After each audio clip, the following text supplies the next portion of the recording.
Hello everyone, कैसे हो आप सभी। आई होप आप सब ठीक से होंगे। आज जो हमारा नया यूनिट है इंटरनेशनल लॉ, ये मैंने आपको कल ही इन्फॉर्म कर दिया था कि हम क्या कर आज जो हमारा न्यू यूनिट होगा वो इंटरनेशनल लॉ होगा। ठीक है, आप सभी बच्चे इंडियन फॉरेन पॉलिसी की बात कर रहे हैं। जब ये हमारा लेसन कंप्लीट हो जाएगा फिर उसके बाद हम इंडियन फॉरेन पॉलिसी जो हमारा नेक्स्ट यूनिट है वो होगा। इसके हमें सिर्फ 2 यूनिट करने हैं, इसलिए मैंने सोचा ये छोटा यूनिट है तो हम इसको जल्दी आसानी से पढ़ लेंगे और इंटरनेशनल पॉलिटिक्स के साथ ये रिलेटेड है, तो इसलिए हमने इसको जल्दी करने की कोशिश की है। ठीक है, तो आप देखेंगे इसमें इंटरनेशनल लॉ में हमें क्या पढ़ना है। सबसे पहले हमें ये पता होना चाहिए कि इसका मीनिंग क्या है, सोर्स क्या है और सब्जेक्ट क्या है। फिर अगर सब यूनिट फर्स्ट की बात करें, इसका मीनिंग, नेचर, बेसिस की बात है, सोर्स ऑफ इंटरनेशनल लॉ की बात हो रही है। उसके बाद नेशनलिटी, एक्सट्रेडिशनल एस्यूम की बात हो रही है। इसमें टाइप्स और रोल्स की बात हो रही है, म्यूटीज एंड डिप्लोमेट्स की। ठीक, हम वन बाई वन पढ़ेंगे इसको। आज सबसे पहले जो हमारा सब यूनिट फर्स्ट है हम उसको देखें। सबसे पहले आप देख सकते हैं कि इंटरनेशनल लॉ मीनिंग और एवोल्यूशन नेचर की बात करते हैं। इंट्रोडक्शन में हम ये देख सकते हैं, देखें जब हम लॉ के बारे में सोचते हैं हमारे दिमाग में तुरंत कोर्ट, जज, पुलिस और कॉन्स्टिट्यूशन की तस्वीर आती है। लेकिन क्या आपने कभी सोचा है देश के बीच में जो रूल्स होते हैं उन्हें कौन बनाता है, कौन इन्फोर्स करता है, और अगर कोई देश वो रूल तोड़ता है तो पनिशमेंट कौन देता है। वही टॉपिक हम आज इंटरनेशनल लॉ में पढ़ेंगे और इसका मीनिंग क्या है, एवोल्यूशन। सबसे पहले हमें ये होता है ना कि जैसे देखें हम एक कंट्री में रह रहे हैं तो हमें ये पता है कि हम अगर गलत करेंगे, पुलिस है, कॉन्स्टिट्यूशन के थ्रू हमें वो पनिशमेंट मिलेगी। जैसे हम कुछ कुछ करेंगे, रोड पे कुछ गलत काम करेंगे, कुछ करेंगे तो पुलिस इसके अंदर है। अगर हम कुछ गलत करेंगे तो कॉन्स्टिट्यूशन है। और अगर देखेंगे एक कंट्री दूसरी कंट्री, जैसे इंटरनेशनल, जैसे नेशनल हो गए, जैसे ऑर्गेनाइजेशन होगी, कुछ होगी, तो वहाँ पे भी कुछ ऐसा सीन होगा ना कि कैसे इस चीज़ को, अगर कोई रूल तोड़ेगा तो उसको कैसे पनिशमेंट मिलेगी, अगर कोई अच्छा काम कर रहा है तो उसको कैसे अवार्ड किया जाएगा। तो आज हम वही पढ़ेंगे कि इंटरनेशनल लॉ में एक कैसे एक इंटरनेशनल कंट्रीज़ हैं वो कैसे चलती हैं और इसका लॉ क्या है और इसका मीनिंग क्या है और इसका ये स्टार्ट कहाँ से हुआ है और नेचर क्या है और इसका बैकग्राउंड क्या है। ठीक है, आई होप आपको ये चीज़ समझ आई होगी। हम अब देखते हैं इसका सबसे पार्ट फर्स्ट में ये देखते हैं मीनिंग की बात हो रही है। मीनिंग देखते हैं, मीनिंग क्या होता है, मीनिंग इंटरनेशनल लॉ क्या होता है, कि लॉ का, इंटरनेशनल लॉ का मीनिंग क्या है, कैसे स्टार्ट हो। सबसे पहले आप देख सकते हैं international law is set of rules and principle जो सॉवरेन स्टेट, इंटरनेशनल ऑर्गेनाइजेशन और कुछ केसेस में इंडिविजुअल का रिलेशन को रेगुलेट करता है। तो आप ये समझ सकते हैं इंटरनेशनल लॉ एक ऐसा रूल किया जाता है, जो सेट किया जाता है, एक ऐसा प्रिंसिपल जो सॉवरेन स्टेट, जो सॉवरेन हो गया, जो आज़ादी, फ्रीडम, फ्रीली कि स्टेट्स को क्या करता है, इंटरनेशनल ऑर्गेनाइजेशन और कुछ केसेस में इंडिविजुअल के रिलेशनशिप को रेगुलेट करता है, उसको देखता है। ठीक है, सिंपल शब्दों में अब हम ये अगर बात करें तो इसमें ये कह सकते हैं कि ये दुनिया अलग अलग कंट्रीज़ के बीच में एक एग्रीमेंट फ्रेम होता है। जब बदलता है तो वो कैसे आपस में बिहेव करेंगे। लेकिन याद रखो इंटरनेशनल लॉ का फोकस स्टेट्स पर होता है, इंडिविजुअल्स या सिटीजन पर नहीं। एक्सपेक्ट इन ह्यूमन राइट्स आ वायर। तो आप ये देख सकते हैं, जैसे देखें आप इंडियन कॉन्स्टिट्यूशन की बात करें तो इसमें आप ये देख सकते हैं 395 जो आर्टिकल्स हैं, तो उसमें आप ये देख सकते हैं कि हर आर्टिकल जो है सिटीजनशिप की बात करता है कि कैसे सिटीजनशिप को कैसे रूल चाहिए। जैसे प्रेसिडेंट हो गया, प्राइम मिनिस्टर हो गया, या आप कुछ और भी सिटीजनशिप हो गए। फिर उसके बाद आप देख सकते हैं राइट बोल सकते हैं। फिर उसके बाद डिफरेंट आर्टिकल्स की हम बात करें तो उसमें सिटीजन की बात होती है। लेकिन आप ये देख सकते हैं कि अगर यही हम इंटरनेशनल लॉ की बात करें तो ये किस पे फोकस करता है, ये करता है स्टेट्स के ऊपर। स्टेट्स मीन्स आप अगर हम ग्रेजुएशन पार्ट फर्स्ट की बात करें, जैसे सेमेस्टर फर्स्ट में, उसमें पहला लेसन जो है स्टेट्स का। और स्टेट्स का मीनिंग ये है कि अगर आप इस पॉलिटिकल साइंस स्टूडेंट्स हैं तो स्टेट मीन्स कंट्री। ठीक, तो इसमें ये कहा गया है कि इंटरनेशनल लॉ जो फोकस करता है वो कंट्रीज़ पे करता है, ना कि सिर्फ एक इंडिविजुअल या फिर सिटीजनशिप के। अगर इसमें एक चीज़ आप अलग कर सकते हैं, ह्यूमन राइट्स या वार क्राइम होती है वो सिर्फ किसके ऊपर, इंडिविजुअल के बेस पे होती है। अगर हम इसकी एग्जांपल अगर बात करें तो इसमें ये कह सकते हैं, अगर इंडिया और यूएसए ट्रेड एग्रीमेंट करते हैं तो वो रूल उनके रिलेशन के रेगुलेट करता है, वो इंटरनेशनल लॉ के अंडर आता है। ठीक है, तो आप ये कह सकते हैं जैसे इंडिया का एग्रीमेंट हो गया, यूएसए का हो गया, चाइना का हो गया। जैसे हम अगर नेक्स्ट जो हमारा यूनिट होगा इंडियन फॉरेन पॉलिसी, तो उसमें हम इसको अच्छे से पढ़ेंगे, कैसे एक एग्रीमेंट के ऊपर हम काम करते हैं, कैसे एक रिलेशन को कैसे रेगुलेट करते हैं। ठीक है, तो आई होप ये चीज़ आपको समझ आ गई होगी कि इसका मीनिंग क्या कहता है। अगर हम बात करें नेक्स्ट की तो एवोल्यूशन होता है, कैसे आज़ाद हुआ, कैसे डेवलप हुआ, कैसे उस चीज़ के ऊपर फोकस किया गया, कैसे उसके ऊपर मतलब इम्प्लीमेंट हुआ, तो हम उसको देखेंगे। तो इसमें ये कह सकते हैं कि अब चलो एक छोटी सी टाइमलाइन मूवी देखते हैं। पहले जब हम छोटी छोटी कम्युनिटी में डिवाइड थे, तब से कुछ बनने लगे थे, जैसे ट्रीटीज, एम्बेसडर, इम्यूनिटीज, वार के कोड्स, एंशियंट इंडिया, इजिप्ट या चाइना। लेकिन मॉडर्न इंटरनेशनल लॉ के 16-17 सेंचुरी में यूरोप से और सबसे बड़े नाम से हेंगो की बात हो रही है। उन्होंने 1625 में on law of war peace, जिसमें उन्होंने जस्ट वार थ्योरीज और लॉ ऑफ नेशन का कंसेप्ट डेवलप किया था। 19th सेंचुरी की हम बात करें तो एक नया थॉट पॉजिटिविज्म, जिसमें बोला गया था कि law monolithic states sovereign non international. तो आप ये कह सकते हैं कि जैसे आप देखें, हम एक छोटी टाइम लाइन की बात करते हैं, जैसे आपको पता होगा, जैसे आप पास्ट की बात करें तो आप देखिए पास्ट में कुछ चीज़ें ऐसी होंगी जो मतलब बोलेंगे हाँ यार ठीक है, मॉडर्न के टाइम पे थोड़ी उससे अच्छी होंगी। उसके बाद इस ऐसे ही बोल रहा है कि आप देखेंगे जब स्टार्ट हुई थी तो उसमें ये था कि सबसे पहले जो थी वो वार ऑफ कोड का बना था, फिर उसके बाद कम्युनिटी के ऊपर हुआ था, ये इनिशिएट जैसे इंडिया, इजिप्ट, चाइना की बात है। लेकिन उसके बाद 16-17 सेंचुरी में आप देख सकते हैं होगो के बारे में बता रहा था, जिन्होंने 1625 में लिखा था on law of war and peace. तो ये आप बुक्स याद कर सकते हैं, मे बी ये क्वेश्चन आ जाए कि ऑन बुक्स लॉ किसने लिखी हुई है। तो उसमें ये कहा था, जिसमें उन्होंने कहा था war theory and law of nation. War theory, just war, ये एग्जाम्पल क्वेश्चन आते रहते हैं एग्जाम में, तो आप जस्ट वार का मीनिंग देख सकते हैं। उसके बाद इसकी थ्योरी क्या है, लॉ ऑफ नेशन क्या, और इसका कंसेप्ट डेवलप किया गया था। अगर हम बात करें 19th सेंचुरी की, तो अगर हम एक नया पॉजिटिविज्म की बात करें, जिसमें उन्होंने अगस्ट कॉम्टे थे, जिसने पॉजिटिविज्म के बारे में पहले सोशियोलॉजी, ये थिंकर्स हैं, ये फादर कह सकते हैं सोशियोलॉजी के, जिन्होंने पॉजिटिविज्म के बारे में बात की थी। उनको यही वही मानना था कि स्टेट जो है खुद एग्री करेगी, स्टेट सवरन और नॉन इंटरवेंशन की बात हो रही है। अगर हम बात करें 20 सेंचुरी की बात करें, तो 20 सेंचुरी में जब ये हुआ था ना, वर्ल्ड वॉर फर्स्ट हुई थी, लीग ऑफ नेशन बनी थी। लीग ऑफ नेशन जो फेलियर हुई थी, फिर फेलियर होने के बाद इन्होंने क्या किया था कि उन्होंने कहा था कि अब हमें क्या करना है, यूनाइटेड नेशन 1945 में।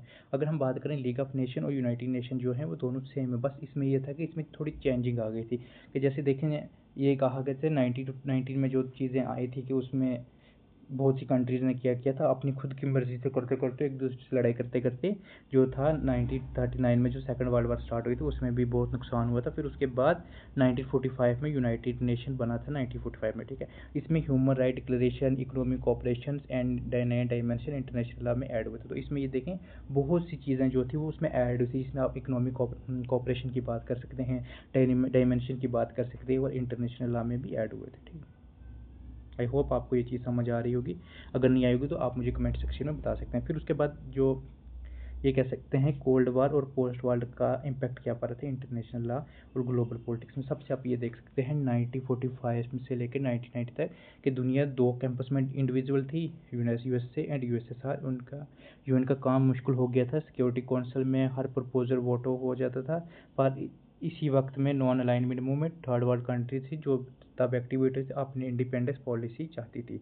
तो पोस्ट इंडिपेंडेंस में सोवियत यूनियन कोलैप्स हो गई थी, बाद में इंटरनेशनल लॉ और इम्पॉर्टेंट बन गया था, क्योंकि नए चैलेंज आए थे, ट्रेड डिस्प्यूट, इन्वायरमेंट एग्रीमेंट और ह्यूमन राइट की वायलेशन। तो आप ये कह सकते हैं कोल्ड वार के टाइम पे, जैसे देखो 1945 में जब इन बहुत सी कंट्रीज आज़ाद हुई थी, तो उसके साथ में दो पार्टीज में डिवाइड होते हैं। तो आप ये देख सकते हैं इंडिया की अगर पार्टीज की बात करें, इंडियन नेशनल कांग्रेस और बीजेपी, ये दोनों पार्टीज ऐसी हैं कि ये डोमिनेट करती हैं। तो जब उसके बाद करते हैं और जो डिफरेंट मतलब अलग पार्टी होती हैं छोटी मोटी, वो क्या करती हैं, इनके साथ कंबाइन हो जाए, अलाइंड बना देती। तो ऐसे यही सिस्टम था कि इसके ऊपर कैसे काम किया जाए। तो इसके ऊपर यही कह सकते हैं कोल्ड वार 1945 से लेकर 1990 में कि ये था कि यूएसए और यूएसआर कहता है एक डोमिनेट कंट्रीज बन गई थी, जिसके ऊपर क्या कर रही थी, वो डेवलपिंग कंट्रीज और अंडर डेवलप कंट्रीज के ऊपर कंट्रोल करती थी। तो इसी के साथ में जो था इंडिया की हम बात कर सकते हैं, इंडोनेशिया की, और अलग जो 5 कंट्रीज थी उन्होंने क्या किया था, स्टार्टिंग से में थे इन्होंने नॉन अलाइनमेंट मूवमेंट स्टार्ट की थी। नॉन अलाइनमेंट मूवमेंट का था कि हम इन दोनों कंट्रीज को के साथ नहीं है, हम क्या करेंगे, एक अलग बनाएंगे। तो आज के टाइम से आई थिंक 121 कंट्रीज हैं जो मतलब इस टाइम पे चल रहे हैं। तो आप इसका मैंने नॉन अलाइनमेंट मूवमेंट्स पे भी क्लास ली है, तो आप वो अच्छे से देख सकते हो, ठीक है। तो उसके ऊपर ये देख सकते हैं थर्ड वर्ल्ड कंट्रीज भी एक्टिव हो गई थी जो अपनी इंडिपेंडेंट।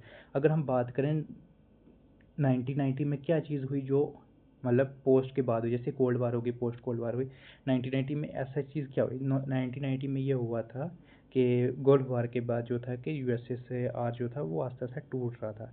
तो वो सोवियत यूनियन जो थी वो यूएसएसआर जो था वो कोलैप्स हो गया था, और उसके बाद जो भी इंटरनेशनल लॉ था, जो एक ही पार्टी का मतलब कह सकते हैं वो यूएसए था, और यूएसए जो था एक नई मतलब इंटरनेशनल मतलब कम्युनिटी में मतलब बन गया था। और इसमें ये था कि अब जो चैलेंज जो थे वो ख़त्म हो गए थे, और ट्रेड डिस्प्यूट वगैरह भी, जो एग्रीमेंट ह्यूमन राइट की वायलेशन भी जो थी वो मतलब थोड़ी थोड़ी कम होने स्टार्ट हो गई थी। ठीक है, अगर हम बात करें नेक्स्ट की बात करें कि कौन कौन से थिंकर स्कॉलर्स हैं जो मतलब क्या करते हैं, इसका डेफिनेशन किस थिंकर्स ने क्या डेफिनेशन दी है। तो सबसे पहले ये देख सकते हैं, इंटरनेशनल डिफाइन करने के लिए स्कॉलर आए थे जिन्होंने जर्मनी बेंथम की बात की है।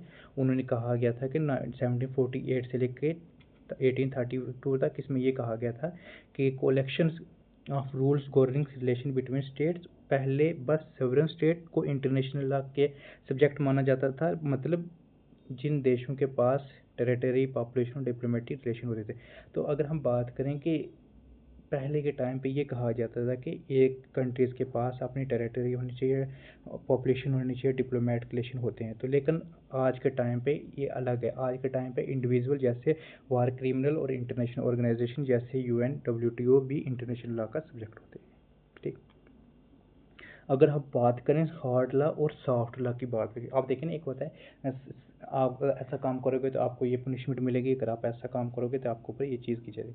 अगर हम बात करें कि हार्ड लॉ की बात करें, हार्ड लॉ का मतलब ये था कि जो रूल्स इन्फोर्स होते हैं जैसे आईसीजी जजमेंट ट्रीटीज़ वगैरह। ठीक, और सॉफ्ट हो गए हैं जो लीगल बाइंडिंग नहीं होते पर स्टेट को मॉरल ऑब्लिगेशन में डाल देते हैं, जैसे यूएनजीए रिजोल्यूशन डिक्लेरेशन। तो आप ये कह सकते हैं हार्ड पावर वो होते हैं ना, जैसे हार्ड के जिसमें आईसीजी वगैरह इन्फोर्स करता है, किसी चीज़ के ऊपर ज़बरदस्ती चीज़ थोपी जाए या उसके ऊपर बोला जाए कि जैसे एक कंट्री दूसरी कंट्री के ऊपर हमला कर रही है तो उसके ऊपर हार्ड लॉ की बंदे। एक सॉफ्ट लॉ होता है कि जिसमें यूनाइटेड नेशन जनरल असेंबली से रेजोल्यूशन पास होता है, डिक्लेरेशन वगैरह स्टार्ट हो जाती है। अगर हम बात करें एग्रीमेंट्स की बात करें तो एग्जाम्पल की बात है, पेरिस एग्रीमेंट का कुछ पार्ट जो हार्ड लॉ की बाइंडिंग आर्गुमेंट और कुछ जो है सॉफ्ट की बात हुई थी।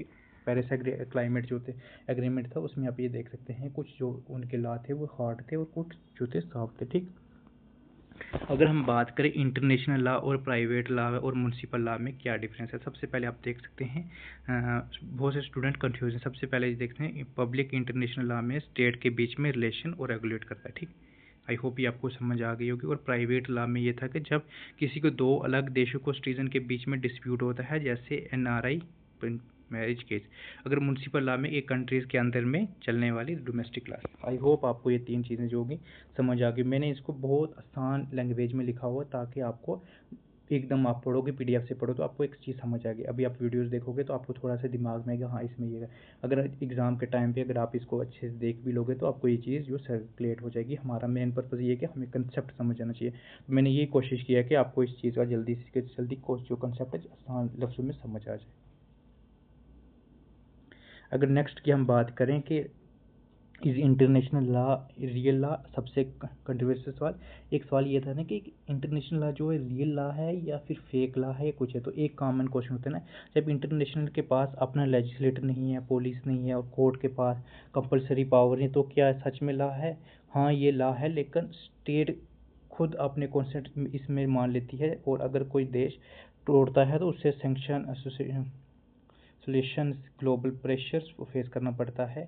तो अगर एग्जांपल के तौर पे अगर नॉर्थ कोरिया ने न्यूक्लियर टेस्ट करता है तो उस पर यूएन से दूर दूसरे कंट्रीज सैंक्शन लगा देती हैं। ठीक, आप ये कह सकते हैं। एक सवाल हमारे मन में भी आता है, जैसे देखिए हम अपने इंडियाज़ की बात करें तो इसमें ये रहता है ना कि अगर हमें कुछ भी होता है तो हमारे लिए जैसे एक लाज होता है, उसमें जब देखते हैं लेजिस्लेटिव असेंबली होती है, पुलिस होता है, कोर्ट होता है, उसके अंदर पावर्स होती है, मतलब डिफरेंट ऑर्गेनाइजेशन होती है, डिफरेंट मतलब एक मतलब गवर्नमेंट की होती है कि हमें इस चीज़ को ऐसे करना है। आप ये देखेंगे एक लॉ है, इंटरनेशनल लॉ है, उसमें ना कुछ ऐसा सीन नहीं है।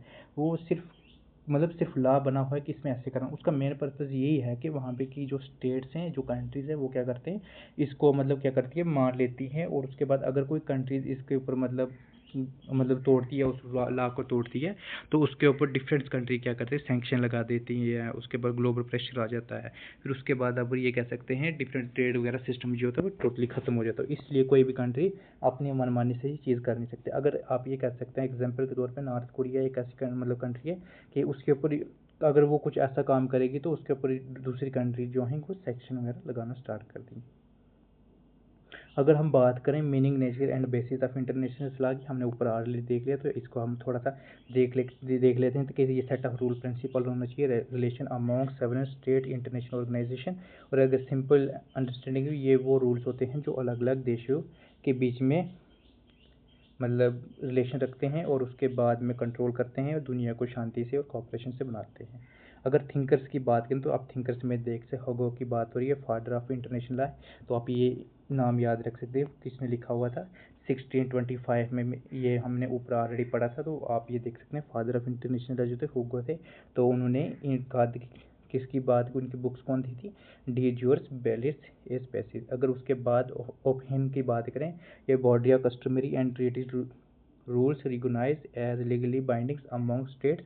उसका जे एल की वैली की बात करें, इसमें इंटरनेशनल लॉ जो थे वो body rules which determines legal relationship between state. अगर की फीचर की बात करें, इसमें ये था क्या था, सबसे पहले आप ये देख सकते हैं नो वर्ड गवर्नमेंट की बात हो रही है कि इसमें जो भी है गवर्नमेंट जो लॉ वगैरह है कुछ ऐसा नहीं है। इसमें लॉ जो इन्फोर्स होते हैं म्यूचुअल रिस्पेक्ट और डिप्लोमेसी से होते हैं, स्टेट सेंट्रिक होते हैं, प्राइमरी रेगुलेट स्टेट जो होते हैं, but individual can be subject human rights law. उसके बाद वॉलंटरी इन नेचर की बात करें, states are bound only when they consent.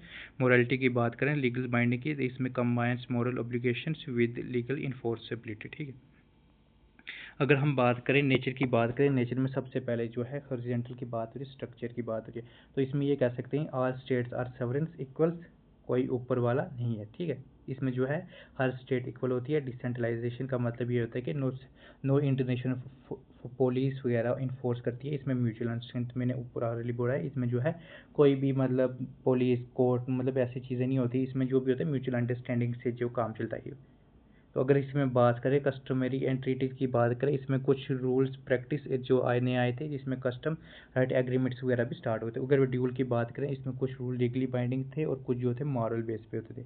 अगर प्रोग्रेसरी की बात करें तो इसमें ये था इंटरनेशनल जो अडॉप्ट करता है न्यू ग्लोबल चैलेंज को, जिसमें क्लाइमेट लॉ और साइबर लॉ की बात हो रही है। ठीक, आई होप आपको ये चीज़ समझ आ रही होगी। तो उसके बाद हम देख सकते हैं इसके अगर एग्जाम्पल की बात करें, तो मैं एग्जाम्पल इसलिए बता रहा हूँ कि ताकि आपको आसान लफ्ज़ों में समझ आ जाए। तो इसमें एग्जांपल आप ये देख सकते हैं, अपने मोहल्ले की मीटिंग में सब मिलकर डिसाइड करते हैं कि गली में कचरा नहीं फेंकने, क्यों कोई पुलिस नहीं होती, लेकिन सब अपने आप मान लेते हैं। वैसे ही इंटरनेशनल लॉ में जो भी होता है आपस में मिलकर, तो ये होता है कि आप जैसे आपने मुझे बोला है कि आप क्या करना है कि हमें इंडियन फॉरेन पॉलिसी पढ़नी है, तो मैंने क्या कहा ठीक है, हम जो ये यूनिट करने के बाद क्या करेंगे, इंडियन फॉरेन पॉलिसी करनी है।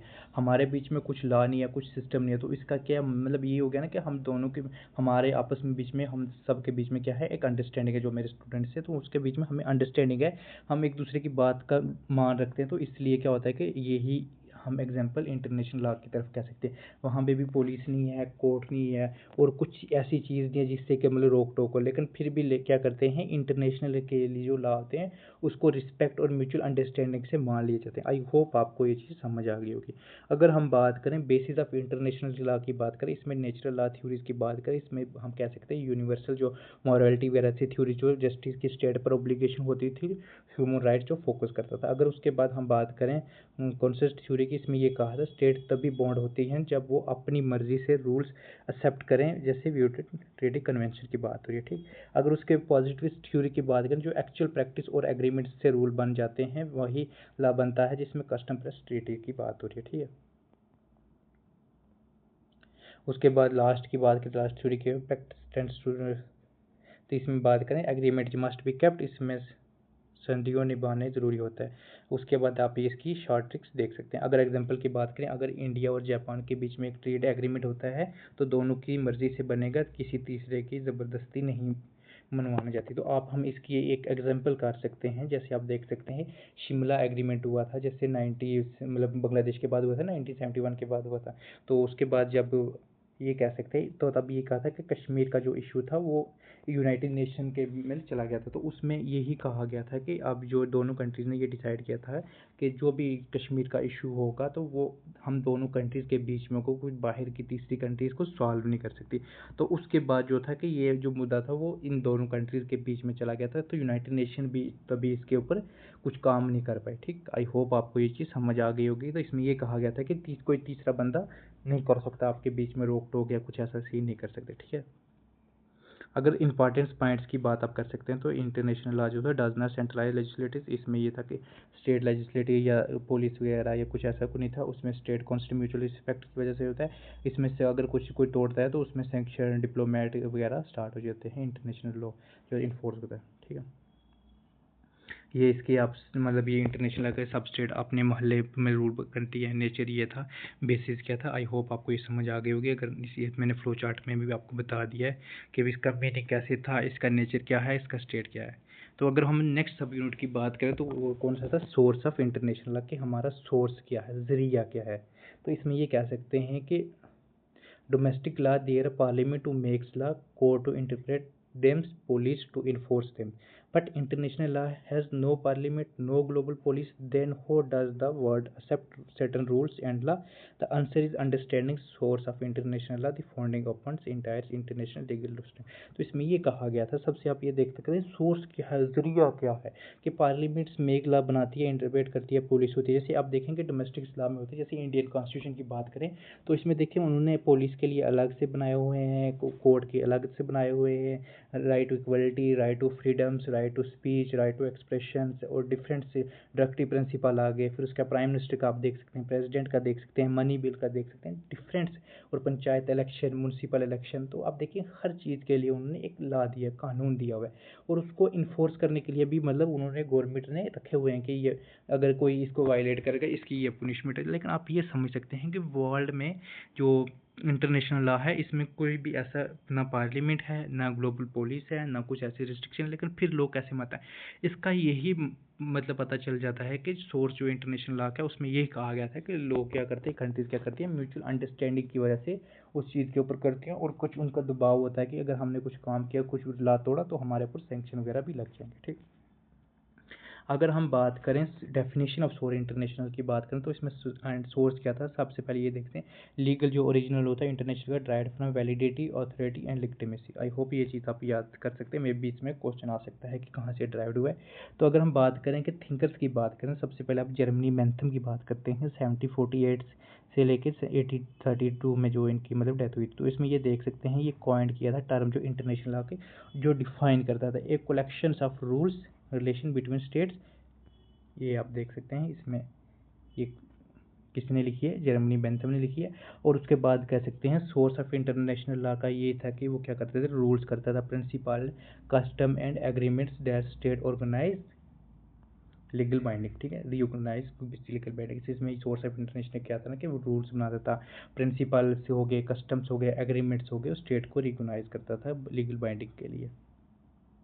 अगर हम बात करें आर्टिकल्स की बात करें, आर्टिकल 38 जो था आईसीजी की स्टेट्स की अथॉरिटी की लिस्ट में, उसमें ये कहा गया था कि आईसीजी का काम क्या था, उसमें यह था कि international convention treaties, international customs law, general principles law recognise nations, और उसके बाद जुडिशल डिसीजंस और teachings of higher qualified just.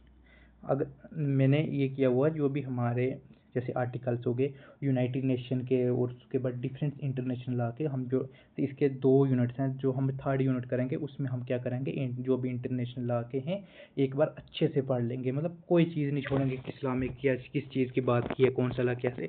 ये एग्ज़ाम में ना है लेकिन फिर भी हमारी बेसिक्स अंडरस्टैंडिंग के लिए हमें पता होना चाहिए कि किस इंटरनेशनल लॉ में क्या क्या चीज़ें हुई हैं, ठीक है। जो थर्ड यूनिट होगा, जैसे एक क्लास ये होगी, नेक्स्ट क्लास जो सेकंड यूनिट की होगी, एक क्लास जो होगी मैं थर्ड यूनिट की कर दूंगा, वो अलग से वो एक्स्ट्रा होगा, एक्स्ट्रा इन्फॉर्मेशन आपके लिए होगी, ठीक है। अगर उसके बाद हम बात करें प्राइमरी सोर्स ऑफ इंटरनेशनल की बात करें, इसमें इंटरनेशनल कन्वेंशन की बात हो रही है, इसमें ये था फॉर्मल रिटन एग्रीमेंट बिटवीन 2 और more state they create legal bindings obligation. उसके बाद एग्जाम्पल की बात करें, वीना कन्वेंशन से diplomats 1961, Paris agreement, treaty of Versailles. इसमें आप ये कह सकते हैं इन्होंने ये डिफाइन किया था deliberates agreements between states creating legal bindings. अगर एग्जाम्पल की बात करें, जैसे कंट्रीज आपस में पेपर साइन करती हैं वही ट्रीटी साइन होती है, लीगल बाइंडिंग हो जाती है, ठीक है। तो इसमें ये कह सकते हैं कि ट्रीटीज़ या एग्रीमेंट का साइन का यही होता है ना, जैसे हम किसी से बात करते हैं हम बोलते हैं लिखत लिखत के दे दो, लिख के दे दो, जैसे कुछ भी बात होती है, जैसे हम यूनिवर्सिटी में जाते हैं, कहीं पे जाते हैं या प्रोटेस्ट करते हैं तो वो क्या करते हैं, हमें लिख के दे दो कि हमें पता चले कि आपने पेपर पे लिखा दिया। जैसे आप बात करते हो बाद में इंसान बदल जाता है तो लिखा हुई चीज़ बदलती नहीं है, तो इसलिए बोलते हैं जो भी एग्रीमेंट होता है, जैसे कंट्रीज एक दूसरे के साथ एग्रीमेंट करते हैं तो वो लिख के देती हैं कि हमने ये किया हुआ है, ठीक है।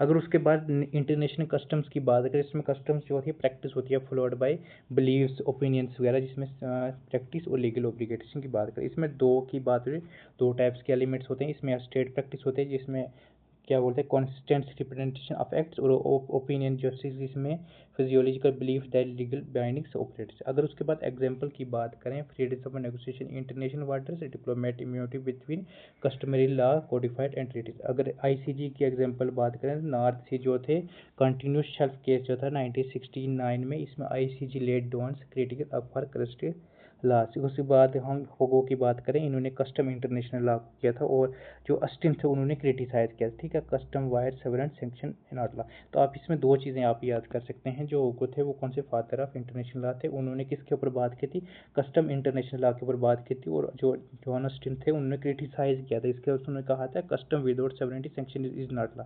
अगर इसमें आसान लफ्ज़ों में कहा जाए, कस्टम वही रिवाज होता है जो इतने टाइम तक फॉलो होता है, लॉ बन जाता है। तो इसमें कस्टम का ये होता है ना, जैसे हम डिफरेंस का, जैसे हमारे रिलीजियस में कुछ बिलीव्स होते हैं तो वो कस्टम बन जाते हैं किसी चीज़ के ऊपर है। जैसे घर में नाखून नहीं काटो तो उससे मतलब ऐसे होता है, फिर झाड़ू नहीं लगाओ मतलब कुछ होता है ना शाम के टाइम में कुछ से। तो ये क्या होता है कि ये कस्टम हो जाते हैं कि हमें फिर उसको करते करते वो प्रैक्टिस बन जाती है, उसको हम क्या करते हैं, एक बोलते थे कि एक बिलीव बन जाता है। तो ये चीज़ होती है कि रिवाज के तौर पर किसी चीज़ का काम करना, ठीक है। जैसे क्या बोलते हैं, ऐसी ऐसी कहावत होती है ना, बोलते हैं कि कटोरे के बीच में खाना नहीं खाना चाहिए, ऐसे जैसे बर्तन जो होता है जो जिसमें खाना बनाते हैं, शादी में बारिश हो जाएगी या कुछ ऐसे ऐसे ही सीन होते हैं। यही रीति रिवाज होते हैं, वो प्रैक्टिस होते हैं। इसी को जॉन अस्टिस ने क्या किया था, क्रिटिसाइज किया था, ठीक है। अगर उसके बात करें जनरल प्रिंसिपल की बात करें, law recognise by civil nation की बात करें, इसमें डेफिनेशन की बात करें तो इसमें ये कहा गया था कि फंडामेंटल प्रिंसिपल जो कॉमन मेजर लीगल सिस्टम की बात हो रही थी, जिसमें world wide applied when treaties customs और साइलेंस हो रहे, इसमें आप कह सकते हैं हमने ये जो एग्जाम्पल की बात करें, नेमो की बात हो रही जिसमें कहा कि no one should be just in their own case. उसके बाद सेंट की बात करें, एग्रीमेंट्स मस्ट बी हॉरर्स। उसके बाद स्टोपिल की बात करें, नो बैक ट्रैकिंग जो थी ऑन कम्युनिटी। अगर ओपिहिम की बात करें, इसमें एक्सप्लेन किया था principle necessary for fill gaps international law ensure. अगर आपको ये चीज़ जो है ना आपको नहीं समझ आ रही है, तो आप ये जो मेरा ये है ना, ये आप इसको समझ सकते हैं। इसमें ये कहा कि टिप्स होती है, ये वन लाइनर होती हैं। जैसे आप कोई नोट्स बना रहे हैं तो ये चीज़ आप पक्का लिखें कि आपको ये चीज़ जो होती है, जैसे आप एग्ज़ाम के टाइम होती है, मेन ये चीज़ आप पढ़ोगे तो आपको ये चीज़ समझ आ गई होगी। तो इसमें ये कहा गया था ये लॉ कॉमन सेंस हो जाता है, सभी देश एक्सेप्ट करते हैं, ठीक। अगर जनरल प्रिंसिपल की बात करें, यूनिवर्सल की बात हो रही है, कॉमन सेंस की बात हो रही है। उसके बाद हम बात करें फोर्थ की बात करें, judicially decision, ICJ and other treaties की बात करें, इसमें जो थी डेफिनेशन की बात करें, जुडिशियल डिसीजन जो सर्व करता है subsidy means determines rules through not binding percent, they are highly pressurise. इसमें फेमस आईसीजी की बात करें, करफोर चैनल केस 1949 में, और उसके बाद नेग्रो एंड यूएसए 1986 में। इनका जो रोल यही था कि उन्होंने कहा था कि code use past decision as guidelines ensuring consistent international judicial. अगर शॉर्ट ट्रिक्स की बात करें तो आप ये कह सकते हैं legal guide book and future cases. अगर टीचिंग की बात करें, teachings of eminence of just की बात करें, लीगल स्कॉलर राइटिंग, तो इसमें ये कह सकते हैं राइटिंग जो थी हाई क्वालिफाइड जी थी। मतलब उन्होंने ये कहा गया था कि बेस्ड ऑन इंटरेप्ट कम्प्लेक्स और इम्प्रेशन लीगल इशू। अगर उसके बाद फेमस बुक्स की बात आप कर सकते हैं, हमने ये पढ़ लिया है, जैसे होगो की बात हो रही है, उसके बाद ओब्राहम की, और जो न्यू जो थी आप न्यू देख सकते हैं आयरन ब्रोलेट, इसमें प्रिंसिपल पब्लिक इंटरनेशनल लॉ की बात करें। अगर ट्रिक्स की बात करें, इसमें ये कहा गया है कि जब लॉ साइलेंट होता है तो कोर्ट प्रोफेसर की किताब उठते हैं और समझाते हैं, ठीक है। तो ये कहना जब साइलेंट या कुछ ऐसा ला वगैरह हो जाता है वो साइलेंट हो जाता है, तो उसके बाद जो मतलब पढ़े लिखे लोग होते हैं, जो प्रोफेसर होते हैं, वो क्या किताबें उठा के फिर लोगों को समझाते हैं कि इस चीज़ में ऐसे है, इस चीज़ में कुछ ऐसे। जैसे आप देखें 370 का हुआ था, तो डिफरेंट्स लोगों ने क्या अपने ओपिनियन दिए थे कि इसने कहा था कि इसमें ये चीज़ हो सकती है। जैसे आज जैसे 5 अगस्त को टूटा हुआ था, तो उसमें आज देखें कि प्रोटेस्ट हो रही है डिफरेंट से। जैसे एनसी कर रही है, नेशनल कॉन्फ्रेंस पीडीपी कर रही है, तो उनका अलग ओपिनियन है। जैसे आप देखें यहाँ दो चीज़ें डिवाइड होगी, एक बोलते हैं कि जो 370 टूटा है वो अच्छा टूटा है, सही टूटा है, और जो मतलब कुछ बोल रहे हैं कि नहीं टूटा। तो यही चीज़ जो होती है कि ला जब साइलेंट होता है तो उसके बाद लोग जो अपने ओपिनियन स्टार्ट कर देते हैं। तो इसका एक मैंने एक सिर्फ ये एग्जांपल बताई है, इसका ये नहीं है मतलब कि मैंने आपको कुछ ऐसा बता दिया, नहीं। ये सिर्फ मैंने आपको एग्जांपल बताई है कि कैसे मतलब जब जब हमें पता नहीं होता तो जो प्रोफेसर होते हैं, जो पढ़े लिखे लोग होते हैं, वो अपना ओपिनियन स्टार्ट कर देते हैं, ठीक है। अगर उसके बात करें emergent source of international law की बात करें, मॉडर्न इन्फ्लुएंस की बात करें, इसमें जो थे आर्टिकल 38 जो था अंडर फर्स्ट की बात हो रही है, इसमें जो थी सॉफ्ट लॉ की बात हो रही है, डिक्लेरेशन की बात हो रही है जिसमें रॉय डिक्लेरेशन इन्वायरमेंट्स, उसके बाद unilateral in declaration of state जिसमें फ्रांस हेल्टिंग न्यूक्लियर टेस्ट, और उसके बाद रिजोल्यूशन की बात करें, इसमें UNGA United nation general assembly resolution है जो नॉन बाइंडिंग बट इन्फ्लुएंशियल। अगर देसी ट्रिक्स की आप बात ये कर सकते हैं, CCCT, तो इसमें ये का कन्वेंशन ट्रीटी कस्टम्स, उसके बाद जर्नल प्रिंसिपल्स, उसके बाद unique emergence of source of international की बात कर सकते हैं, इसमें सॉफ्ट लॉ की बात हो रही है जिसमें नॉन बाइंडिंग एग्रीमेंट डिक्लेरेशन वगैरह थी, इसमें इन्फ्लुएंस स्टेट बिहेवियर था, और इसमें ये कहा गया था कि not legal enforce becomes foundation of futures treaties and customer. Example की बात करें, यूनिवर्सल डिक्लेरेशन ह्यूमन राइट 1948 में जो बोला हुआ था वो सॉफ्ट लॉ की बात हो रही है, और राइट डिक्लेरेशन इन्वायरमेंट जो थी 1982 में थी, ठीक है। अगर हम बात करें यूनिलेटरल डिक्लेरेशन की बात करें, इसमें आप कह सकते हैं कि state make public declaration international law blind RIMS, ICJ जो था 1974 में न्यूक्लियर टेस्ट जो केस हुआ था ऑस्ट्रेलिया वर्सेस न्यूजीलैंड फ्रांस, इसमें ये कहा गया था कि डिक्लेयर किया था कि stop atmosphere nuclear testing, ICJ has France legally bond their own decision, ठीक है। तो ये कह सकते हैं ये एक यूनिक सोर्स है जो टेक्स्ट बुक्स में लाइटली मेंशन होता है, लेकिन एग्जामिनर जो एग्ज़ाम लेने वाला था want you to quotes of the ICJ unilateral bindings obligation. तो ये कह सकते हैं कि एग्ज़ाम पे टाइम पे भी ये चीज़ में भी टेक्स्ट बुक में जो चीज़ नहीं होती ना, वो आपको देख रहे हैं कि ICJ ने क्या कोटेशन दी थी जब मतलब ऑस्ट्रेलिया और न्यूक्लियस फ्रांस के बीच में ये चीज़ हुई थी। तो ये आप कह सकते हैं यूनियन बाइंडिंग ऑब्लिगेशन की बात हो रही है। उसके बाद रिजोल्यूशन की हम बात कर सकते हैं, तो इसमें रिजोल्यूशन ऑफ इंटरनेशनल ऑर्गेनाइजेशन की बात करें, नॉन बाइंडिंग्स पर नॉर्मेटिक्स इम्पैक्ट की बात करें, यूनाइटेड नेशन जनरल असेंबली की बात करें, resolutions not bindings but they are represent opinio juris believe states law regarding law our times these resolution can hardens into customary international law। अगर example की बात करते हैं, United nation general assembly 2625 declaration on friendly relationship 1970, उसके बाद United nation general assembly resolution 1514 decolonisation declaration 1960, this becomes a soft self determination norms की बात हो रही है, ठीक है। तो आप ये कह सकते हैं यूनाइटेड नेशन जनरल असेंबली जो था 2625 में हुआ था, तो इसमें एक डिक्लेरेशन जो फ्रेंडली रिलेशन जो हुआ था कब हुआ था, 1970 में हुआ था। उसके बाद आप कह सकते हैं 1514 जो डिकोलोनाइजेशन डिक्लेरेशन 1960 में, इसमें भी सेल्फ डिटर्मिनेशन की बात हुई। अगर एग्जाम की बात करें तो इसमें ये कह सकते हैं कि जनरल असेंबली रिजोल्यूशन रिफ्लेक्ट हुआ था progressive codification of international law, ठीक। उसके बाद हम फोर्थ की बात करें तो इसमें ये कहा गया था इंटरनेशनल कोर्ट, उसके बाद क्या इनका रोल था जुडिशल सिस्टम में, इसमें ये कह सकते हैं ICJ ITLOS, इसमें ये कहा गया था international tribunal for law and sea, इसमें ये कहा गया था ICC international criminal court play a growing roles in interprets clarifies and developing international. तो आप ये कह सकते हैं ICJ और उसके बाद ITLOC में क्या ग्रोइंग रोल्स है, कैसे उन्होंने इसे क्लैरिफाई किया, कैसे एक डेवलपिंग लॉ को बनाया। तो इसमें एग्जांपल की बात करें तो उसमें नेगरियो वर्सेस USA जो 1986 में हुआ था, इसमें ICJ डेवलप किया डॉक्ट्राइन्स ऑफ कस्टमरी लॉ, ठीक। उसके बाद एप्लीकेबल किया था without treaty based on concept. उसके बाद हम कह सकते हैं बर्कोनियन ट्रांजैक्शन केस 1970, इसमें ये कहा गया था कि ICJ इंट्रोड्यूस करता है कंसेप्ट ऑब्लिगेशंस, इसमें ये कहा गया टूवर्ड इंटायर कम्युनिटी। अगर एग्जांपल की बात करें एग्जाम के टाइम पे तो इसमें ये कह सकते हैं जुडिशली प्रोनाउंसमेंट इसमें हुआ था increasing consider creative source that fill gap international law while treating customs are silent. तो इसमें ये कहा गया था कि जो गैप्स वगैरह को क्रिएटिव सोर्स को क्या करते फिल कर रहे थे इंटरनेशनल लॉ, और जो कस्टमरीज और कस्टम थे वो साइलेंट थे। अगर हम फिफ्थ की बात करें state practice and non state practice की बात करें, जिसमें MNC हो गया, NG हो गया, जिसमें टेरिटरीज जो थे टेररिस्ट ऑर्गेनाइजेशन हो गए थे जो क्या हो गया इन्फ्लुएंसिंग इंटरनेशनल नॉर्म्स। और उसके बाद एग्जाम्पल की बात करें तो उसके बाद एमनेस्टी इंटरनेशनल रिपोर्ट इन्फ्लुएंस कर रही थी ह्यूमन राइट डिस्कोर्स को और साइबर सिक्योरिटी को नॉर्म्स को क्या शेप कर रही थी, जिसका हम गैंट्स लाइक गूगल से माइक्रोसॉफ्ट की बात हो रही है।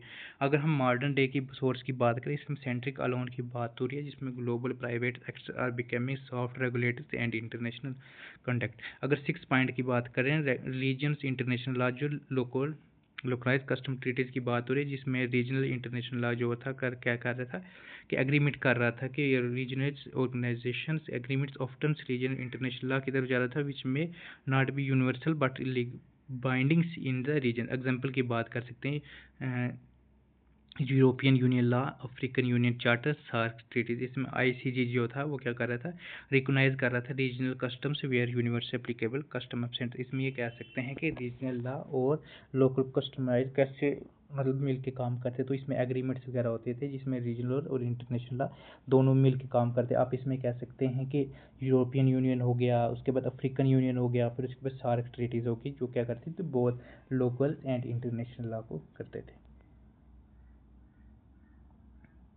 उसके बाद 7th की पॉइंट की बात करें इसमें कहा गया था instant customs acceleration customs law formation. इसमें ये कहा गया था कि इंटरनेशनल जो कस्टम है institute due to our willing state practice and opinion juris especially in emergency situations। Example principle application environments law Rio summit 1992। इसमें एग्जाम्पल की एग्जाम है की बात करते हैं रैपिड नॉर्थ फॉर्मेशन की बात करते हैं। अगर 8 पॉइंट की आप देख सकते हैं तो इसमें ये कह सकते हैं नॉर्म्स की बात हो रही है, जिसमें ये जो था कि prohibition of genocide, prohibition of slavery, prohibition of tortures. इसमें अब वेनो कन्वेंशन 1969 में आर्टिकल 50। ये जो आर्टिकल 53 हैं जैसे ये मैंने 3rd यूनिट्स में जैसे कल मैंने इसके ऊपर अच्छे से डिटेल्स में नोट्स बनाए तो आपको इसको पढ़ने की ज़रूरत नहीं है। आर्टिकल 53 है ना, इसमें 53 को मैंने डिफाइन करके दिया है कि इस आर्टिकल में क्या चीज़ है, इसके अंदर चैप्टर कितने हैं, सेक्शन कितनी है, तो आप इसको टेंशन लें मैं इसको अच्छे से कर लूँगा। उसके बाद हम बात करें एग्जाम चैप्टर्स की बात करते हैं तो आप ये कह सकते हैं लेवल 1 जो था जिसको ऑर्गेनाइजेशन अब्सोल्यूट की बात हो रही है प्रोहिबिशन ऑफ जेनोसाइड की। लेवल 2 की बात है ट्रीटी ऑफ कस्टमरी लॉ जिसमें bindings UN charter diplomat immunities. उसके बाद जनरल प्रिंसिपल ऑफ लॉ जिसमें बाइंडिंग गैप्स फिलर्स। उसके बाद सर्वेंट की बात हो रही है, ठीक है, सर्वेंटा की।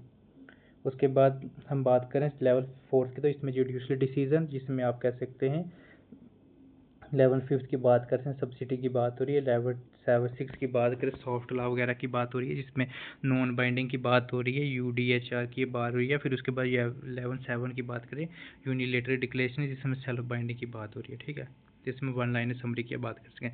नेक्स्ट ये सोर्स ऑफ इंटरनेशनल का फ्लो चार्ट है। आप ये देख सकते हैं कि प्राइमरी सोर्स में हमने ये पढ़ लिया रिटर्न एग्रीमेंट्स, कस्टमरी लॉ में स्टेट्स प्रैक्टिस की बात हो रही है और जनरल प्रिंसिपल में यूनिवर्सल की बात करें। और सब्सिडी मीन्स की बात कर सकते हैं उसमें केस लॉ की क्या होता है कि स्कॉलर विजडम की बात करते हैं।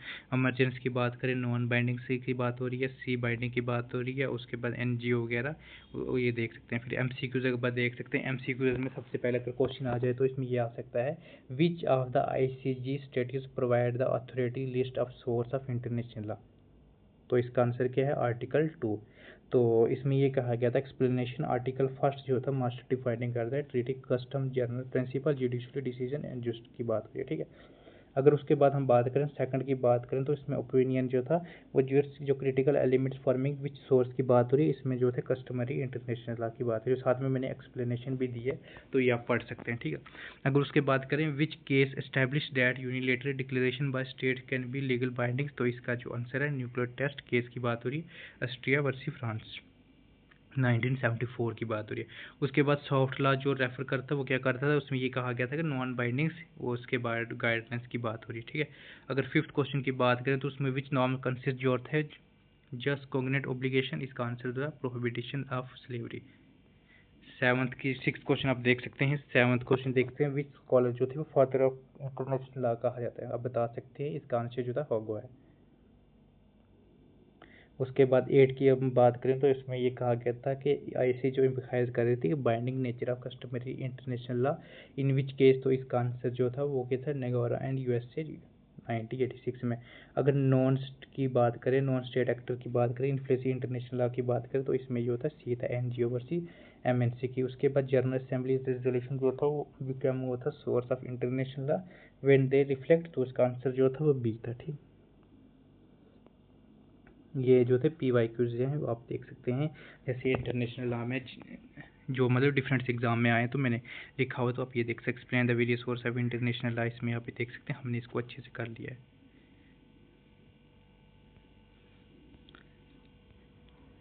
जो हमारा थर्ड सब यूनिट है तो उसमें हम देख सकते हैं नेशनलिटी, एक्सट्रेडिशन एंड एज्यूम की बात हो रही है। सबसे पहले हम देख सकते हैं नेशनलिटी क्या होती है। Nationality is a legal connection between individual and states through which state protection accept alliance and in return. तो इसमें क्या, अब मतलब आप किस कंट्री के हो और वो लीगल रिश्ता क्या, तो आपको इसको पढ़ाने की ज़रूरत नहीं है क्योंकि आपको पता है नेशनलिटी क्या होती है। इसमें आप इंडियन सिटीजनशिप की बात करते हैं, सिटीजनशिप एक्ट 1955 की जो है नेशनल डिग्री टर्म की बात हो रही है। उसके आप कह सकते हैं जनरल लीग की बात करें तो उसमें ये ICJ की बात हो रही है, तो 1955 में हुई थी जिसमें उन्होंने अपनी सिटीजनशिप को एक अगेंस्ट प्रोटेक्शन देने की कोशिश की, लेकिन ICJ ने मना किया था। उसमें नेशनलिटी तब भी वैलिड होती है जब आप इंडिविजुअल जनरल लिंक स्टेट के साथ हो। ठीक, और उसके बाद एक्सट्रेडिशन की बात करें तो उसमें ये कहा गया था कि when no state surrender a criminals in another state on request, ताकि उसको वही ट्रायल फेस करना पड़े। ठीक, अगर उसके बाद एग्जांपल की बात कर सकते हैं, उसके में विजय माल्या की बात हो रही है जिसमें उन्होंने इंडिया UK का एक्सट्रेडिशन की रिक्वेस्ट की थी on charge of financial fraud.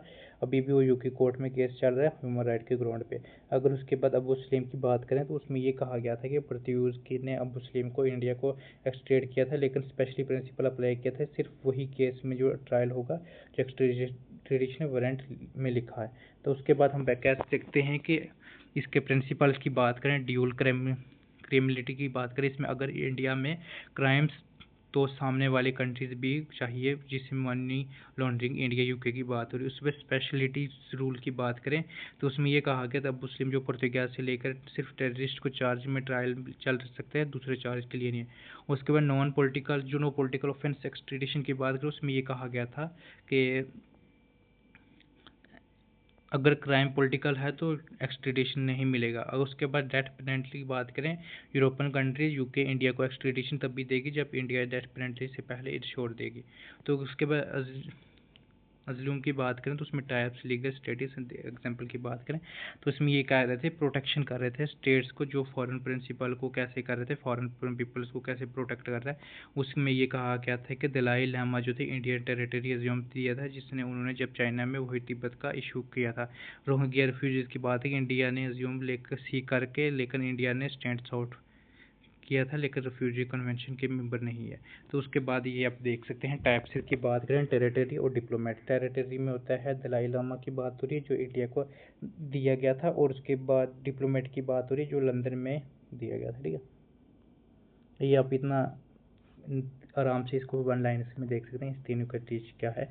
जिसमें जैसे नेशनलिटी की बात करें तो इसमें यह कि किसी देश का पासपोर्ट होल्डर होना चाहिए, उसके एक्सट्रेडिशन क्रिमिनल को वापस बुलाना है लेकिन लीगल प्रोसेस से। अगर उसके बाद थर्ड की बात करें दूसरे देश में जान बचाकर प्रोटेक्शन लेना। ठीक है, तो ये थिंकर्स हैं, ये आप देख सकते हैं हमने ऊपर पढ़ लिया था, ये हमने पढ़ लिया था ये भी। और जो था लेटर वर्ड्स की बात है जो हाईलाइट कर रहा था नेशनलिटी इन डिप्लोमेटिक प्रोटेक्शन।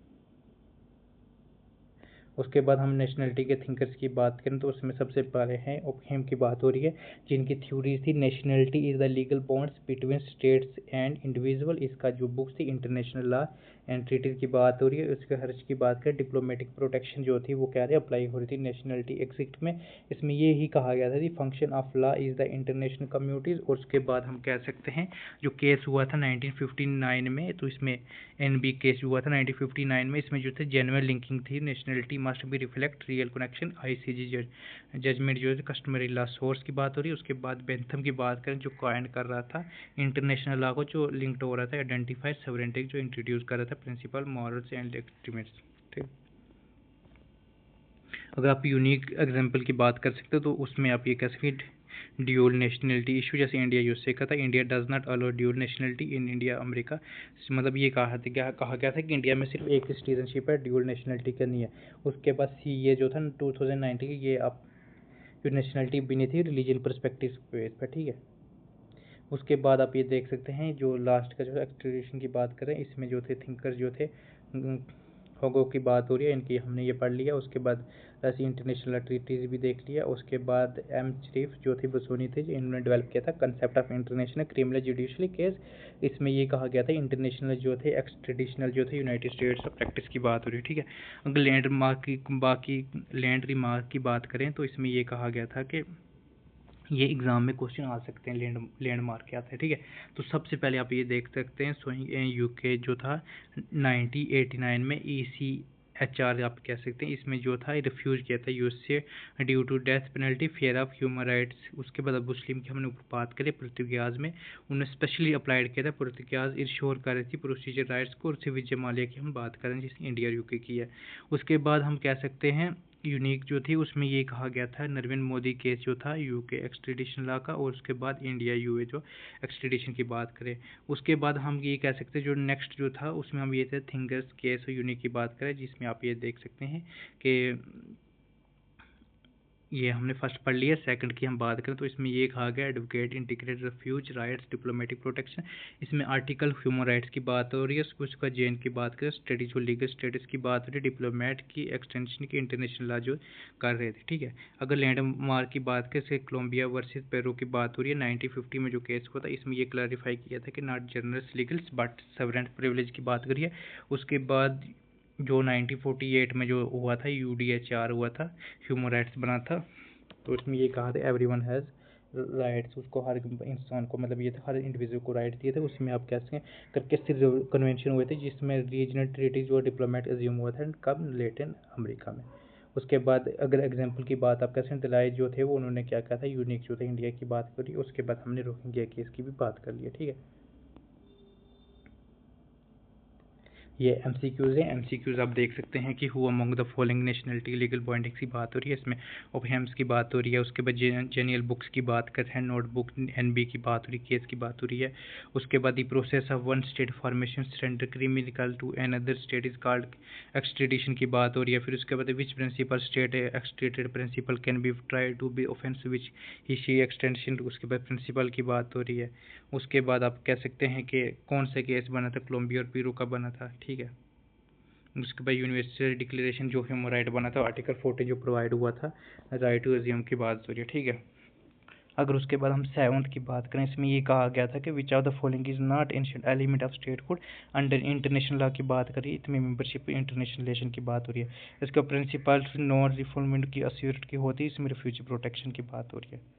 उसके बाद 9th की आप देख सकते हैं extradition between states in primary goals, इसमें बाईलेटरल और मल्टीलेटरल की बात हो रही है। उसके बाद आप 10th क्वेश्चन देख सकते हैं नेशनलिटी डिसाइड कर रही थी हु आर यू, और उसके बाद extradition decide where you go, उसके बाद डिसाइड कर रही थी। तो इसका आंसर आप देख सकते हैं।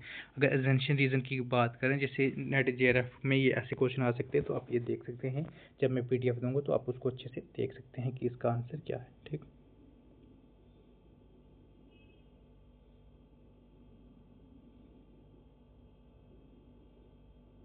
हमारा जो लास्ट का 4th सब यूनिट है, इसमें हम बात करें diplomats types immunity and privilege. सबसे पहले ये कहता है कि हु इज डिप्लोमेट्स, इसका मीनिंग क्या है और इसका काम क्या है। तो ये देख सकते हैं डिप्लोमेट जो थे officially representative of state sent to another state represent interest protect nationality and negotiation. Diplomat का मतलब ये होगा रिप्रेजेंट भेजता है कि वो देखता है कि दूसरे स्टेट में क्या काम चल रहा है, क्या इंटरेस्ट है, कैसे प्रोटेक्ट करते हैं नेशनल को, कैसे एग्रीमेंट करता है। इसमें हम एग्जाम्पल की बात करें वियना कन्वेंशन डिप्लोमेट रिलेशन हुआ था 1961 में, जिसमें डिफाइन किया था कि diplomat person created by one sovereign state to another to maintain diplomatic relation। उसके बाद हम बात करें ओपियम डेफिनेशन की बात करें, इसमें ये कहा गया था डिप्लोमेसी जो थी वो क्या मेथड था और relationship between state and adjust manage कर रही थी। अगर उसके बाद हम टाइप्स की बात करें तो उसमें टाइप्स में आपका एम्बेसडर की बात हो रही है, जिसमें यह कहा गया था कि हाईएस्ट रैंक की जो फॉर्मेट था डिप्लोमेट का जो हेड ऑफ स्टेट की बात हो रही है, जिसमें इंडिया एम्बेसडर टू USA। उसके बाद एनवरी एक्सट्रेडिशनरी मिनिस्टर की बात रही, इसमें lowers ambassador but until authority of negotiation, इसमें rear in modern diplomacy charge in फिर टेम्परेरी जो था वो हेड एम्बेसडर हो रहा था, इसमें हम कह सकते हैं एक्टिंग एम्बेसडर की बात हो रही है।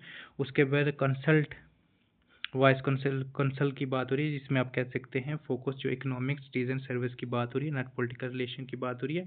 इसमें इंडियन कौंसलेट इन दुबई, उसके बाद स्पेशल एनवी की बात करें, इसमें स्पेशल मिशन की बात हो रही है, ठाकुर जैसे यूएन स्पेशल की बात हो रही है, ठीक है। अगर रोल की बात करें तो रोल में ये था कि रिप्रेजेंटेटिव कैसे है, रिप्रेजेंट कैसे फॉर्म करता है स्टेट को एट ऑफिशियल लेवल्स, उसमें इंडियन एम्बेसडर्स इन यूएन नेगोशिएशन की बात हो रही है, जिसमें ये कहा गया था कि साइनिंग ट्रीटीज कैसे होगी, ट्रेड कैसे बनेगा, इंडिया यूएसए जैसे न्यूक्लियर डील। ऑब्जर्वेशन की बात हो रही है कैसे इस कंट्रीज के ऊपर ऑब्जर्व करेगा, और इंडिया डिप्लोमेट कैसे मतलब उसके ऊपर जो था रिपोर्ट दी थी। फिर उसके बाद प्रोटेक्शन होगी, कैसे उस सिटीजन को मतलब प्रोटेक्ट किया, जैसे वीज़ा वगैरह हो गया, हेल्प हो गया। इंडिया एम्बेसी यूक्रेन के जब क्राइसिस हुआ था तो कैसे इंडिया ने अपने मतलब सिटीजन को कैसे लेके आई थी। तो उसके बाद प्रमोटिंग जब फ्रेंडली रिलेशन, इसमें कहा गया था कि फ्रेंडली रिलेशन को कैसे मेंटेन करेगी, ठीक है। अगर डिप्लोमेट इम्यूनिटी की बात करें 1961 में, इसमें पर्सनल की बात करें, diplomat can be arrested detains USA ambassador, इसमें एग्जांपल कैसे USA ambassador in India immuned for from arrest, इसे इम्यूनिटी फ्रॉम जुडिशरी की बात करें, डिप्लोमेट जो इम्यून कर रहा था from host countries civil criminal judicially, इसमें इंडिया एम्बेसडर जो थे UK can not right in UK court. फिर उसके बाद इनोवेबिलिटी की प्रोमाइस की बात करें, इसमें ये कहा गया था कि कैसे प्रोमाइस सेवरन टेरिटरी को नो एंट्री विदाउट कंसेंट। उसके बाद आप कह सकते हैं एक्सपेंटेशन ऑफ टैक्सेस फ्रॉम, इसमें ये कहा गया था कि कैसे टैक्सेस जो थे वो कस्टम ड्यूटीज़ बन गए थे, duty free imports good for embassy कर दिया था। फिर उसके बाद फ्री कम्युनिकेशन की बात करें, इसमें डिप्लोमेटिक्स बैग जो थे वो can not be open 10 diplomatic bag due to consider paper. अगर लैंडमार्क की बात आप कह सकते हैं तो यूएसए डिप्लोमेटिक हॉस्टेज की बात कर रही है, जिसमें ईरान की हो रही थी 1979 में।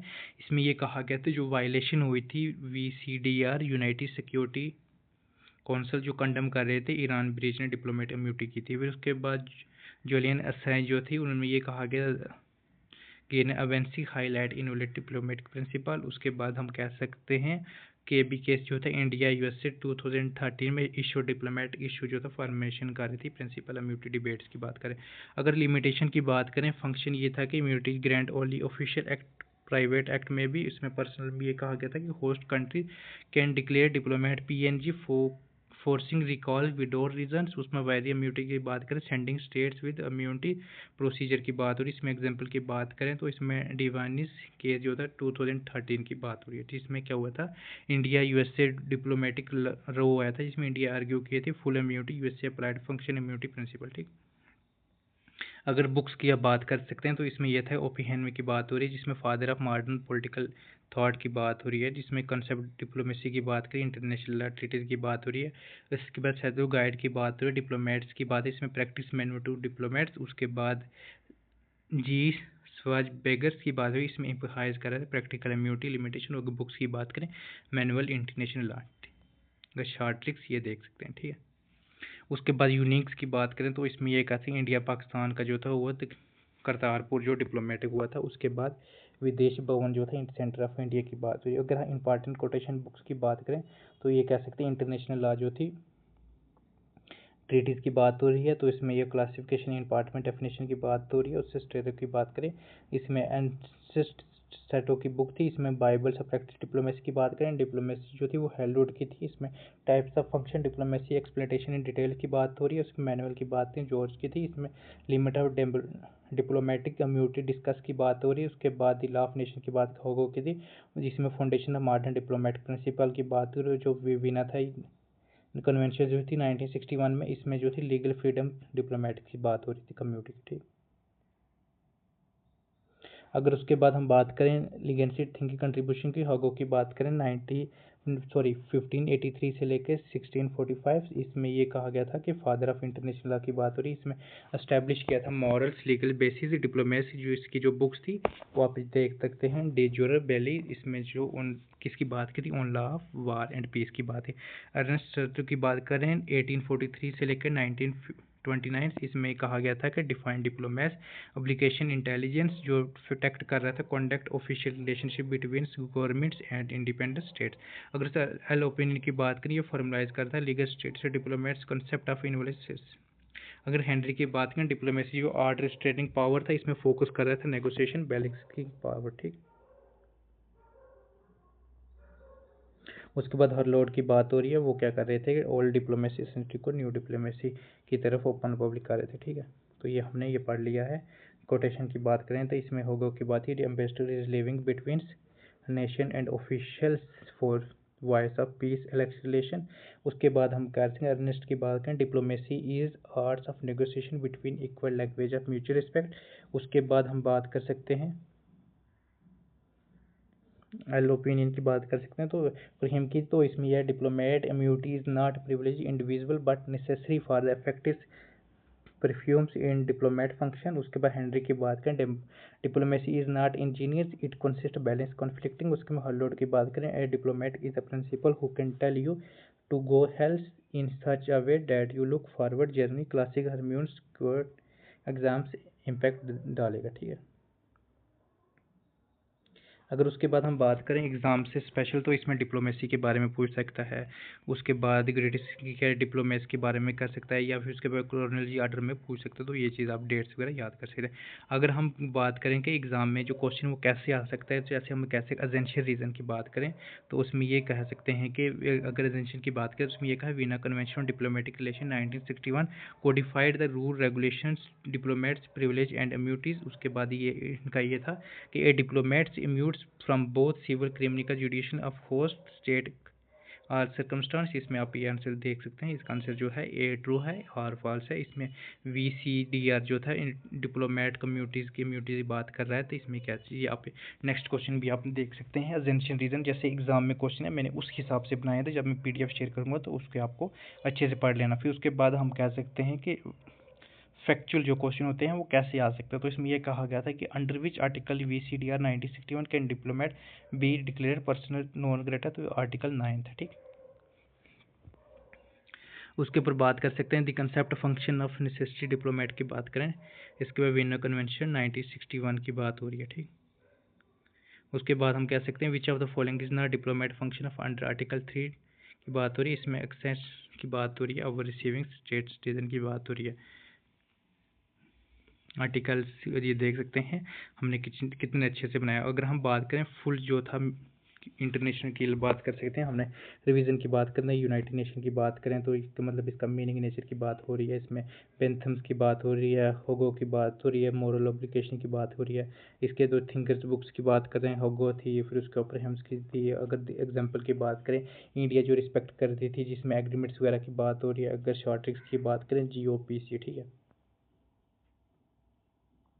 अगर उसके बाद नेचर की बात करें तो हॉरिजॉन्टल लीगल्स की बात हो रही है, no central authority based on state concept की बात हो रही है, स्टेक इंटरनेशनल बात हो रही है, यूनाइटेड नेशन जनरल असेंबली की बात हो रही है। बेसिस की बात करें तो उसमें ये था कि नेचुरल लॉ था, पॉजिटिविज्म था, 90 की बात हो रही है, 19th सेंचुरी की पॉजिटिविज्म की बात हो रही है, वेल्टर वेस्टर्न की बात हो रही है, इंटरनेशनल ह्यूमन राइट्स की बात हो रही है। उसका सोर्स ऑफ लॉ की बात करें, प्राइमरी सोर्स की बात करें, ट्रीटीज एग्रीमेंट्स वगैरह थे जिसमें कस्टमरी ओपिनियन वगैरह था। इसका ICJ था, आर्टिकल जो 38(1) था, इसकी में बात कर सकते हैं। नेक्स्ट जो था सर्च बेकर था, मैनुअल था। उसके बाद south China application customary law था। उसके बाद TCG था, वो के प्रिंसिपल थे, ठीक।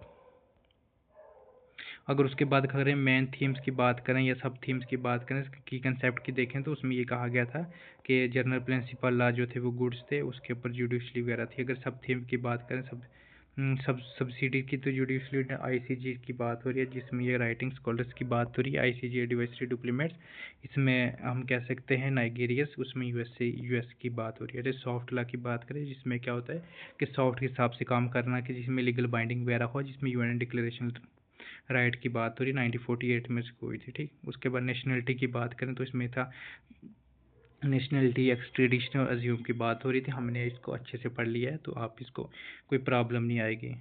उसके बाद फोर्थ की बात करें, इसमें हमने डिप्लोमेट टाइप्स, रोल्स और इम्यूनिटी प्रिविलेज की बात करी थी। इसके में ये कहा था कि एम्बेसडर इन चार्ज अफेयर्स। उसके बाद consult officer, stereo guide diplomat practice, Indian for ambassador, इसमें UNWTO था, एम्बेसडर रोल्स, नेगोशिएशन इम्यूनिटीज थी।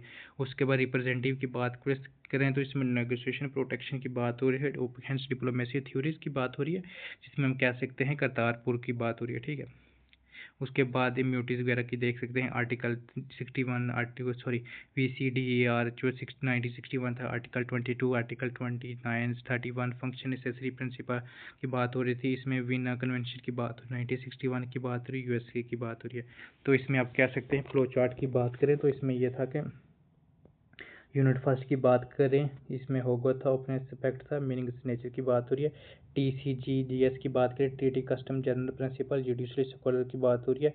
NEN की बात हो रही है, नेशनलिटी एक्सटेंशन नॉन डिफरेंस और अज्यूम की बात हो रही है। उसमें ARNI की बात करें तो इसमें एम्बेसडर था, रोल्स, नेगोशिएशन, इम्यूनिटी, डिप्लोमेट्स की बात हो रही है। उसके बाद फ्लो चार्ट की बात करें तो हमने ये अच्छे से पढ़ लिया, तो आप अपने हिसाब से फ्लो चार्ट को अच्छे से देख सकते हैं, ठीक है। ये वही चीज़ें जो हमने ऊपर पढ़ी हैं वही रिपीट मैंने की हैं फाइनल, तो इसमें आप ये देख सकते हैं। इसके लिए GOPC की बात हो रही है, जिसमें आप ये देख सकते हैं ओपन एस्पेक्ट की बात हो रही है, मीनिंग्स की बात हो रही है। उसके बाद ट्रीटिस कस्टम जनरल प्रिंसिपल की बात हो रही है कि कैसे स्कॉलर्स कोर्स होगा। उसके बाद NEN के नेशनलिटी एक्सटेंशन की बात हो रही है, अज्यूम की बात हो रही है। उसके बाद एम्बेसडर रोल्स, नेगोशिएशन, इम्यूनिटीज़ की बात हो रही है, ठीक है। तो आप ये जो फ्लो चार्ट है, फ्लो चार्ट को भी आप अच्छे से देख सकते हैं कि जैसे डिप्लोमेट्स की हमने बात की है, तो इसमें ये कहा गया था कि टाइप्स की बात करें, एम्बेसडर की बात हो रही है। फिर उसके बाद NO की, इसी चार्ज अफेयर की, उसके बाद रोल्स की देखें, रिप्रेजेंटेटिव की बात हो रही है, नेगोशिएशन, प्रोटेक्शन की, अबॉर्ड की बात हो रही है। इम्यूनिटीज़ की आप देखें तो प्रिंसिपल, प्रीमाइस, इम्यूनिटीज़ की बात, डिप्लोमेट्स देख सकते हैं, प्रिंसिपल की बात हो रही है, ठीक है। और इंपोर्ट की इंपॉर्टेंट केसेस की बात करें, दीवानी, USA डिप्लोमेट की बात हो रही है। तो आज के लिए इतना ही काफ़ी। आप बताएं आज की क्लास आपको कैसी लगी है। तो नेक्स्ट जो हमारा यूनिट होगा, हम सेकंड यूनिट स्टार्ट करेंगे इंटरनेशनल लॉ का। फिर उसके बाद थर्ड यूनिट जो होगा मैं देखूंगा, अगर उसी में हो गया तो ठीक है, नहीं तो हम नेक्स्ट एक यूनिट के लिए क्लास ले लेंगे। फिर उसके बाद हम इंडियन फॉरेन पॉलिसी स्टार्ट करेंगे, ठीक है। तो आप हमारे चैनल को सब्सक्राइब करें, शेयर करें, ताकि हमारा चैनल थोड़ा सा अच्छे से मतलब ग्रो हो जाए, और लोगों को भी, मतलब जो स्टूडेंट्स हैं 50 सितंबर से जो एग्ज़ाम है, तो उनको भी पता चल जाए। Okay bye, take care, have a nice day, thank you. और इसकी जो PDF है मैं वो डाल दूंगा टेलीग्राम चैनल पे आफ्टर जो सेकंड यूनिट कंप्लीट होने के बाद, ठीक है। अपना ख्याल रखें और क्लास को अच्छे से देखें। अगर कोई प्रॉब्लम आ रही है तो आप कमेंट सेक्शन में बता सकते हैं। Okay bye, have a nice day, thank you.